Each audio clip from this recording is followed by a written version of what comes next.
అందరికీ నమస్కారం. నేను మీ కిరా కార్పేని. గతంలో జోగి రమేష్ కల్తీ మద్యానికి సంబంధించినటువంటి కర్మాగారాల్ని నిర్మించి తన బినామీల చేత నిర్వహించి పనులు జరుగుతుండగా, అంటే కల్తీ మద్యాన్ని బాటిల్లో నింపుతుండగా ఆయనే పోలీసులకు ఫోన్ చేసి తెలుగుదేశం పార్టీకి సంబంధించినటువంటి నాయకులు కల్తీ మద్యాన్ని విచ్చలవిడిగా జనాల్లోకి పంపిణీ చేస్తున్నారని పోలీసులకు చెప్పి దాన్ని వైరల్ చేశాడు. తర్వాత దానికి కర్త, కర్మ, క్రియ, సూత్రధారి, పాత్రధారి ఎవరు అంటే జోగి రమేషే. దొరికిపోయిన తర్వాత కనకదుర్గమ్మ అమ్మవారి గుడి దగ్గరకు వెళ్లి చేతిలో కర్పూరం పెట్టుకొని తిప్పడం జరిగింది. అంటే అతనే కల్తీ మద్యాన్ని, ఏదైతే మిథున్ రెడ్డి సారథ్యంలో పాత రోజుల్లో కల్తీ మద్యాన్ని విచ్చలవిడిగా అమ్ముతుంటే కూటమి ప్రభుత్వం వచ్చిన తర్వాత వాటి మీద దృష్టి పెడితే దొరికిపోయారు అని తెలిసిన తర్వాత మేము కాదు మీరు కూడా ఇలానే చేస్తున్నారు అని చెప్పడం కోసం ఒక చిన్న డ్రామా ప్లే చేస్తే దొరికిపోవడం జరిగింది. అలానే ఇంకొకటి, తిరుమలలో గతంలో లడ్డూ ప్రసాదంలో కల్తీ నెయ్యి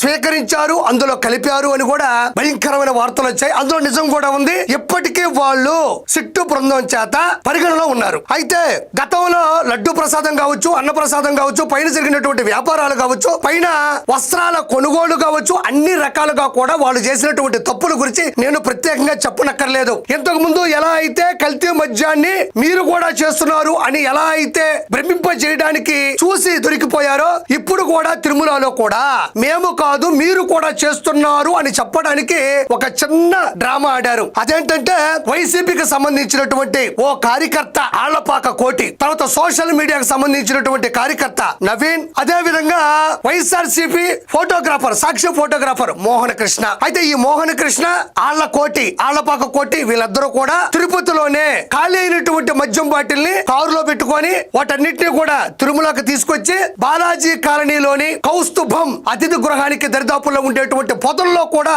ఆ కవర్ లో ఉండేటువంటి మద్యం బాటిల్ ని కూడా అక్కడ విసిరేయడం జరిగింది. వాటిని విసిరేసిన తర్వాత జనవరి 4వ తారీఖు వీళ్లే పక్కా ప్లాన్ తో వైఎస్ఆర్సీపీకి సంబంధించినటువంటి నవీన్, ప్రసాద్, ముఖేష్ ఫోటోగ్రాఫర్లకు ఫోన్ చేసి వాళ్ళని పిలిపించి వాటి వీడియోలు, ఫోటోలు తీసి వైఎస్ఆర్సీపీ సోషల్ మీడియాలో వైరల్ చేయడం జరిగింది. అంటే వైఎస్ఆర్సీపీ వాళ్ళు చెప్పేది ఏంటంటే తిరుమలలో భద్రతా వైఫల్యం ఉంది, విచ్చలవిడిగా అలిపిరి టోల్ గేట్ల ద్వారా మందులు సరఫరా చేస్తున్నారు, పైన అమ్ముతున్నారు, తిరుమల తిరుపతి దేవస్థానం యొక్క పవిత్రత భావాన్ని దెబ్బతీస్తున్నారని వైరల్ చేయడం జరిగింది. ఓకే, వైరల్ చేశారు. తప్పు చేస్తే ఎవరైనా దొరికిపోతారు కదా. సీసాలు మీవి, స్క్రిప్ట్ మీది, సీసీ కెమెరాలు మావి. సీసీ కెమెరాల నుంచి ఎవరైనా తప్పించుకుంటాడా? గతంలో పిన్నెల రామకృష్ణారెడ్డి ఈవీఎం మిషన్లు పగలు కొట్టినప్పుడు సీసీ కెమెరాల నుంచి తప్పించుకున్నాడా? అలానే వైఎస్ఆర్సీపీకి సంబంధించిన వీళ్ళు టీడీపీ కూటమి ప్రభుత్వాన్ని దెబ్బతీయాలి, తిరుమలలో అపవిత్రమైనటువంటి కార్యక్రమాలు మొదలు పెట్టారని చెప్పడం కోసం తిరుమలలో వాళ్ళు చేస్తున్నటువంటి అవినీతిని బయటపెడితే మీరేమన్నా తక్కువ తిన్నారా అని ఒక డూప్ షాట్ వేయడం కోసం చేసినటువంటి దొంగ పని. ప్రపంచంలో ఎవరైనా ఇంతలా ఆలోచిస్తారా? ఎంత దారుణంగా ఖాళీ మద్యం సీసాలు తీసుకొచ్చి పొదల్లో పడేసి వాళ్ళే వైఎస్ఆర్సీపీ సోషల్ మీడియాలో పెట్టేసి ఇంత దెబ్బ తీయాలని చూస్తే సీసీ కెమెరాలో దొరికిపోవడం జరిగింది. ఒకసారి ఇప్పుడు మీరు చూడండి, సీసీ కెమెరా ఫుటేజ్ ఉంది. ఇక్కడ చూడండి, ఈ కారు వెళ్తుంది, ఏపీ 39. అదిగోండి కారు వెళ్తుంది. ఈ కారు ఇక్కడ ఆగింది. ఇక్కడ ఆగిన తర్వాత వాళ్ళు దిగుతున్నారు. ఇదిగోండి జూమ్ లో కూడా చూడండి, దిగారు. అలా నడుచుకుంటూ వస్తున్న చేతిలో చూడండి ఒక కవర్ ఉంది. ఇలా వచ్చారు. ఫస్ట్ ఒక చిన్న డ్రామా అనమాట. అటు ఇటు తిరుగుతున్నట్టు కొంచెం చూడండి, ఇలా వెళ్తున్నాడు. చూడండి చేతిలో కవర్ చూడండి. ఇదిగో కవర్ తీసుకొచ్చి అక్కడ పడేశాడు. మళ్ళీ కారు దగ్గరికి వెళ్ళాడు. ఇదిగోండి మళ్ళీ ఇటు వెళ్ళాడు. మళ్ళీ అటువైపు నుంచి ఏమన్నా కవర్ ఇచ్చేసాడేమో తెలియదులే గానీ ఇటు వచ్చాడు. ఇగో ఇక్కడ ఉన్నాడు ఆ వ్యక్తి. చూడండి నడుచుకుంటూ నెమ్మదిగా ఏమాత్రం సందేహం లేకుండా అటు ఇటు తిరుగుతున్నట్టు డ్రామాలాడుతూ అక్కడికి వెళ్ళి ఇంకో కవర్ వేసాడు. అక్కడి నుంచి మెల్లగా మళ్ళీ కారు దగ్గరకు వచ్చాడు. అంటే చూడండి, ఇదిగో వీళ్ళిద్దరేనండి, ఆళ్లపాక కోటి, సాక్షి సోషల్ మీడియా సంబంధించినటువంటి ఫోటోగ్రాఫర్ మోహన కృష్ణ. వాళ్ళిద్దరికి కెప్టెన్ బొమ్మన కరుణాకర్ రెడ్డి, ఈయన పెద్ద కెప్టెన్, మీకు తెలిసిందే కదా, గొడ్డలి పెద్ద కెప్టెన్ వైఎస్ జగన్మోహన్ రెడ్డి. ఎంత దారుణంగా ఎవరైనా ప్రవర్తిస్తారా? అసలు ఎవరు వాళ్ళు? సోషల్ మీడియా ఫోటోగ్రాఫర్ కి, సోషల్ మీడియా కార్యకర్తకి, సోషల్ మీడియా సంబంధించినటువంటి ఇంకొక వ్యక్తికి, వీళ్ళందరికీ కూడా తిరుమలకి పంపించి ఎంత దారుణం ఇది. మీకు 151లో 5 తీసేసిన సిగ్గు రాకపోయా, బుద్ధి మారకపోయా, ఏం చేస్తే మీరు మారతారు?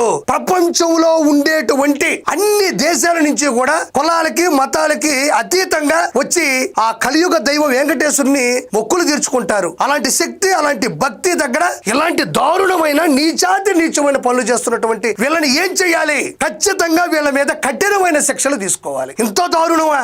అసలు ఎవరైనా కొంచెమైనా ఆలోచిస్తారా? ఇలా చేస్తారేమో, ఇలా చెయ్యొచ్చేమో. సరే మద్యం సీసాలు లేదంటే కల్తీ మద్యాన్ని సరఫరా చేస్తూ తెలుగుదేశం వాళ్ళు చేశారు అని చెప్పడం అనేది ఒక రకం. కల్తీ మద్యం బాటిల్ తీసుకొని వచ్చి పొదల చెట్లలో పడేసి విచ్చలవిడిగా తిరుమల కొండ మీద మద్యాన్ని సరఫరా చేస్తున్నారు, తాగుతున్నారు, అపవిత్రకు గురి చేస్తున్నారు అని చెప్పడం అనేది ఎంతవరకు సమంజసం?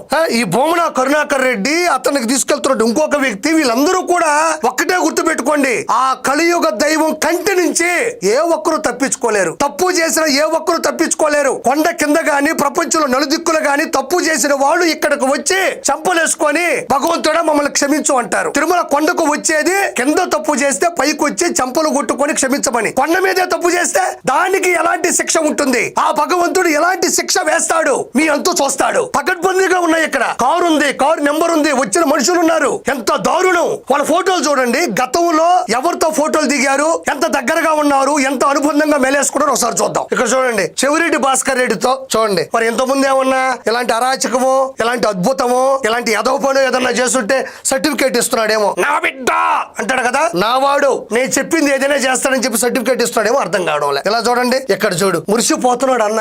ఇలాంటి వాళ్ళని తయారు చేసి ఒక పక్కనేమో పరామర్శల పేరుతో జనాల్లోకి వెళ్ళి పిలవని పేరంటానికి వెళ్ళి అక్కడ ఆస్తి నష్టం, ధన నష్టం, ప్రాణ నష్టం, ప్రజలకి మహా కష్టం. అది ఒక పక్క. ఆ దేవుడు శ్రీ వెంకటేశ్వరుని ఇంత దారుణమా? ఈ భూమి పుట్టిన తర్వాత శ్రీ వెంకటేశ్వరుడు వెలిసిన తర్వాత ఇలాంటి దారుణం ఎక్కడైనా జరుగుతుందా? ఇక్కడ చూడండి, ఆ ఫోటో సాక్షి ఫోటోగ్రాఫర్ మోహన కృష్ణ, నవీన్ అనే పిల్లోడేమో పరారీలో ఉన్నాడు, ఆయన కూడా పట్టుకుంటారు. ఇక్కడ చూడండి, చేతుల కెమెరా ఉంది. ఈయన మామూలుగా ఈ బొమ్మన కరుణాకర్ రెడ్డి అనే వ్యక్తి టీటీడీ చైర్మన్ గా ఉన్నప్పుడు తిరుమలని చాలా వరకు నాశనం చేద్దాం ట్రై చేశాడు. ఆ భగవంతుడు సాక్షిగా ఆ మహానుభావుడే కూటమి ప్రభుత్వాన్ని ఎంచుకున్నాడు. ఈ రోజు బిఆర్ నాయుడు గారు వచ్చారు, చాలా సంతోషంగా ఉంది. ఇతను టీటీడీ చైర్మన్ గా ఉన్నప్పుడు హిందువుల దేవాలయాల్ని, అందులో ఉన్న భక్తుల్ని ఏం మాత్రం గౌరవించినటువంటి ఈ వ్యక్తి ఈయన మళ్ళీ ముస్లిం క్యారెక్టర్. ఒక క్రిస్టియన్ గా ఉండి హిందువుని గౌరవించలేడు. అదే క్రిస్టియన్ గా ఉన్న వ్యక్తి అవకాశాల కోసం ఇక్కడ మళ్ళీ ముస్లిం క్యారెక్టర్ ఈ పిల్లోడికి పెడుతున్నాడు. ఇతను ఇంకొకటి కెమెరాతో బంధిస్తున్నాడు. చూడండి పక్క ఆధారాలు చూడండి. ఇదిగో పెద్దిరెడ్డి, మిథున్ రెడ్డి,